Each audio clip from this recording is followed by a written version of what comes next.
know that you can get like 54 paid vacation days in Germany? That is crazy. In this video, we'll show you the secret. Hey, my name is Jen and I'm from Guatemala. And mine is Yvonne and I'm German. And together we're from Simple Germany, where we help you settle into life in Germany more smoothly. Additional to this YouTube channel, we also run our website simplegermany.com. There you will find in-depth guides on topics that we don't cover here on YouTube. We are pretty sure they also help you navigate your life in Germany more smoothly, so check them out. Planning holidays in advance in Germany, it's a thing. Oh yes. When my boss asked me like in February of a year, hey Jen, can you please submit your holiday request for the rest of the year? I was like, what? How? I was super confused. I came home and I asked Yvonne, hey, my boss told me that I needed to submit my holidays. Yeah, no problem. It's time for us to plan our holidays. So it seems that Germans have like a science to maximize the amount of vacation days in a year. And in 2022, that number can be 54. Now this sounds amazing, and it is, and we show you how. However, this applies mainly to regular office jobs. So where you don't work weekends, you don't work in shifts, or any other irregulated working hours. Yes, that's a very good disclaimer. Before we show you the secret, first we need a little bit of context. So first of all, Yvonne, how many vacation days do I get by law in Germany? So by law, the law says you have the right for 24 paid vacation days, and that refers to a 6-day work week. So the average office worker with a 5-day work week has the right for 20 days. And if you only work 4 days a week, then you have the right for 16 days per year.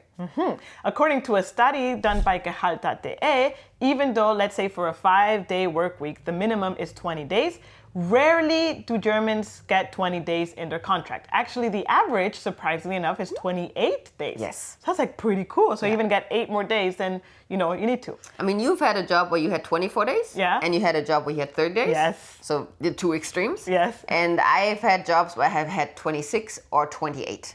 Yeah. And that is also always a good topic to negotiate beyond salary. Yes, the amount of days that you have of paid vacation. So now that we know that, how much time can I take out one time for holidays? So in the legal German language, the official term is Erholungsurlaub. So it's not just vacation, but it is vacation to recover. Recover so you can come back with your full force and strength to your work. So it's actually not meant to be like party vacation or anything like that. Oh. But by law, you need to get at least 2 weeks consecutively. So again, that translates into, depending on how many days per week you work. If it is a 6-day week, then 12 days consecutively. If it is a 5-day week, 10 days, and so on. So by law, it's the minimum 2 weeks that you can or actually must take off. However, that is not the maximum, right? You might be able to take up to 3 weeks, sometimes even up to 4 weeks. That really depends on the culture and the type of business your company is in. So I would suggest just be open-minded and transparent, have an honest conversation with your manager and see what the policy in your company is for you to plan your vacation better. If you haven't heard, in Germany, usually when you get a job, you have a probation period. And generally speaking, this probation period is 6 months. Usually, yeah. Yeah. So also the question is like, can I take vacations during my probation period? Absolutely, yes. You can. Okay. However, you can only take, by law, as much as you have earned. So let's say if you have been in the company 3 months and you would like to take vacation because there's a special event or you need relaxation already, obviously talk to your employer. Divide the amount of vacation days that you get by 12 and then multiply it by the month that you have been in the company, and then you know how much you can take, whether it's just 2, 3, 4 days or for a week. That is the legal way to do it. However, in some companies that I have worked, the policy has been a lot more relaxed and I could take more already. Pretty much like the company trusted me that I wouldn't quit afterwards. And it really depends on the company culture. Yes, I agree. And also it's very common that maybe you're ready, because everyone plans their holidays ahead of time. You might have already booked something and have a plan for like a 2-week vacation, and then you get a new job, and then you need to take that vacation time during your probation period. Some companies will allow you to take those 2 weeks. So again, it's a negotiation. Yes. It's part of the negotiation phase. They say, oh, thanks, but I kind of have this. Is it okay if I take that time off? And then it's a yes or a no, pretty much. Right. Yeah. Okay, so now that we clarified vacation days and everything, here comes the secret of how you can actually even double the amount of vacation days that you have in Germany. And here comes the concept, let's say if I can do this right, of Brückentag. Almost. You'd say it then. Brückentag. There we go. So funnily enough, like Wikipedia doesn't have an English entry for this. And there's a website called Lingue that it's used to translate text. And everywhere it's translated as bridging day. But I don't know if that's officially the English word. I think there's no English word for it. I think there is no English word, but it's more the concept that obviously we can explain, right? So please explain the concept. So the concept is also foreign to people from other countries sometimes, because as far as we know, often are not public holidays, keyword here in this little secret, usually fall on, let's say, a Monday or Fridays in other countries. And then you just call it a long weekend. However, in Germany, there are certain public holidays that also Monday and Friday, yeah, but also very often on a Thursday. And that happens like 2 to 3 times a year. And the Friday in such an occasion is called a Brückentag. So you're building a bridge from the Thursday to the weekend. And that's why it's called a bridging day. Yeah, okay. So that means that if I would take the Friday off, I could theoretically be off work from Thursday till Monday. Sunday. I would need to go to work on Monday. So you take 4 days off, but you only use 1 vacation day. Yeah. And that's pretty much the math behind it, how you can really ultimately increase, maximize your consecutive time paid off. Yes, which is amazing. So in Germany, there is a base of public holidays that everyone has. And this is 11 at the moment of recording 2022. Maybe in the future there's more, we don't know. However, every state has either 1 extra day or 4 extra days. So which one is it, the one that has the most extra days? So the rule of thumb, the further north you work, the further north the public states are, the least amount of extra public holidays you can benefit from.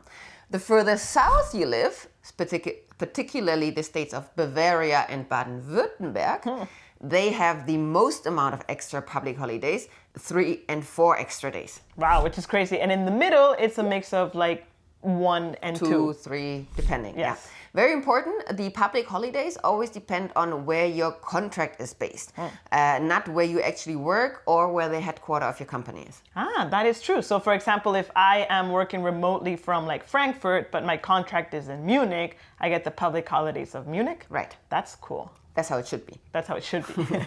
If you're liking this video so far, we would really appreciate if you hit that like button. Also, if you haven't subscribed to our channel yet and you would like to learn more about life in Germany and how to make it more smoothly for yourself, then make sure to hit that subscribe button. Also, you can go an extra mile and buy us a coffee, which is a small contribution to this channel, which you can always purchase at simplegermany.com/coffee.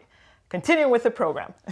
All right, so let's get into a real example so you can make sense of what we are mumbling here. Yes, mumbling. Is that an English word or a German word? That's an English word. Okay, so in this example, we are assuming, let's say it's my example, Jen. I have 28 vacation days and I live in Düsseldorf. And in Düsseldorf, actually, we have 13 public holidays, so we get +2, out of which 8 fall on a weekday. In 2022. In 2022, Yes. That is correct. Every year it changes, obviously, yeah. So based on that, we have prepared this table. So the point of this table is to show you how many days of your vacation allowance you need to use to maximize the actual time that you're off while you're getting paid. In the event of Easter, if you take 4 days off in the week before Easter, let's say from Monday through Thursday, you can maximize your time off with the public holiday on Easter Friday and Easter Monday to 10 days off. So that's already pretty awesome. You take 4 days and you get an extra 6 combined. That could be a real vacation where you can travel somewhere, right? Yeah. That is super cool. Just bear in mind that public holidays like Easter or school holidays, those might be the high season in traveling, right? So prices might be more expensive, things might be more crowded. However, the rest of the holidays that you see here on this table, which include also the nationwide holidays, they're mainly German holidays or sometimes European holidays. So if you travel abroad, just because it's a holiday in Germany doesn't mean it's going to be a holiday in other parts of the world. So that's kind of like the cool thing about it too, right? Right. And if you look at this table at the result, for example, you can see that in the case of Düsseldorf, if you would use 22 vacation days, actually you would have 54 paid days off of work. Now, obviously, just, to not say you're doubling your paid vacation days. I mean, you're doubling the days that you have consecutively off in a way. You use weekends, but you use them smartly. Yeah. So, for example, when you have the 4 days off, which are quite popular in Germany, a lot of Germans do city trips to cities within Europe. Or you go to the mountains for like a couple days of nature. So it really depends how you want to make use of them, but this is very popular in Germany. Yes, that's true. And again, just to point out that by using this strategy, I have used 22 days, but in the example that we said, I have 28 days. So I still have 6 days off that I can pretty much do more stuff. Exactly. So do more city trips or whatnot. So this system here that we just exampled in the case of Düsseldorf for the state of NRW also applies, of course, for all of Germany.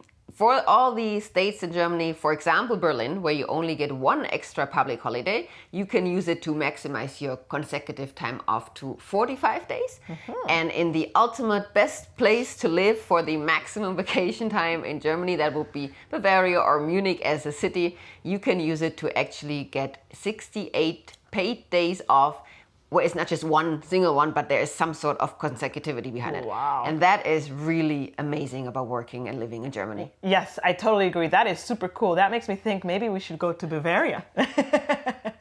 There is a big disclaimer here, however, to this strategy, which I want to point out. Because in the company that I worked and when I was the manager, I would not really grant one employee to take off all Brückentage, all bridging days. Because my point of view on the company's culture, we wanted to be fair and transparent and give everybody the chance to have 1 or 2 long weekends. And not everyone, all of them, and then another person, none of them. So that's why we discussed openly in the teams, hey, because we always need to have a certain amount of team members in the office. We couldn't just give everyone the time off. And say, hey, which part of the team, which half of the team takes this one, this bridging day, which half of the team takes the other bridging day, so it was fair. So this is the maximum that we're showing you here, but it really depends on your company culture, whether you would be able to take the maximum or just maybe a third of the maximum.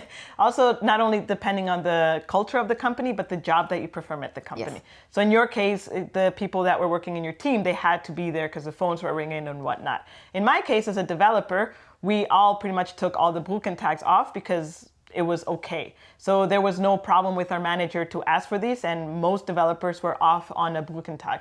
And I would say, generally speaking, not everyone wants to take all these bridging days off. So there's always going to be 1 or 2 people still in the office coding or whatnot. But it's not like a time pressure that you needed to be there for clients and whatnot. So it really depends also on the job that you do for the company. Yeah, I agree.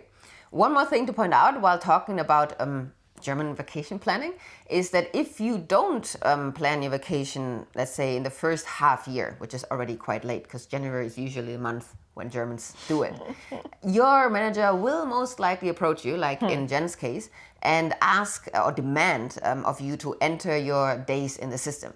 Because it is a big thing in Germany that you need to take your vacation days. Yeah. That depends on the company, but at least that's our experience. Yes. And I would say that's the majority. Yes. By law, you can only take unused vacation days from 1 year to the next year up to 3 months.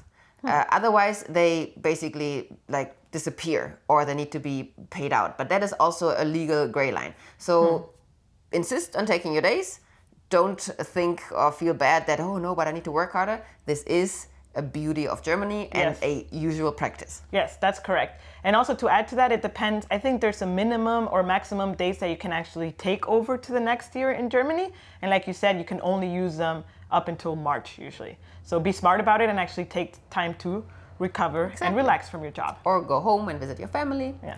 So the table that we showed you, this is the example for Düsseldorf. If you go to our related guide on simplegermany.com, you'll be able to have a drop-down where you can actually put the state where you live in and actually see the same example, but for that state, so you can plan your holidays properly for 2022 in Germany. Exactly. One more bonus for Düsseldorf. Yes. Since it is the carnival capital, well, not capital, but... Ooh, don't say capital. Yeah. It is one of the carnival hotspots here in Germany. And one of the sacred days of carnival is the Monday on the carnival weekend, which we will go into detail in our Carnival in Germany video. That day often actually is an unofficial public holiday. So you might get an extra day off depending on the company. That really depends on the company. Yeah. It is not a state law. Yes, that's correct. The name of that holiday is Rosenmontag, and just be listening to team meetings or whatever when they talk about that and see if you have that day off if you live in Düsseldorf. I always had it off. I had it sometimes off and sometimes not. Like you said, it really depends on the company and if people like Carnival pretty much or not. That's the kind of goal of it, right? Yeah. So maybe just like this topic that we talked about now, you might have other shocks or interesting things happen to you as you start your journey of working in Germany. For that, you can check out our video of work culture in Germany, which is playing up next, or you can click on it on this card coming up now. Until next time, tschüss!